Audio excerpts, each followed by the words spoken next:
சென்னையில் உள்ள தனியார் பள்ளியில் 3001 மாணவ மாணவிகள் யோகா பயிற்சியில் கலந்து கொண்டனர். சர்வதேச யோகா தினத்தை முன்னிட்டு நடைபெற்ற இந்த நிகழ்வில் மாணவ மாணவிகள் சீருடை அணிந்து யோகா பயிற்சியில் ஈடுபட்டனர். இந்த நிகழ்வை லிம்கா சாதனை புத்தகத்திற்கு அனுப்ப உள்ளதாகவும் பள்ளி நிர்வாகத்தினர் தெரிவித்துள்ளனர்.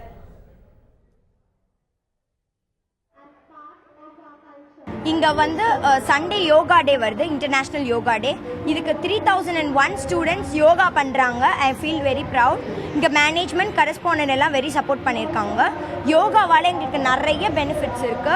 லைக் எக்ஸசைஸ் மட்டும் இல்லாமல் நிறைய பெனிஃபிட்ஸ் இருக்கு. தேங்க்யூ ஃபார் அவர் மேனேஜ்மெண்ட் இந்த மாதிரி ஒரு ஸ்பெஷல் ப்ரோக்ராம் அரேஞ்ச் பண்ணதுக்கு. தேங்க்யூ. திருவள்ளூர் மாவட்டம் பொன்னேரியில் யோகா தினத்தை முன்னிட்டு விழிப்புணர்வு பேரணி நடைபெற்றது.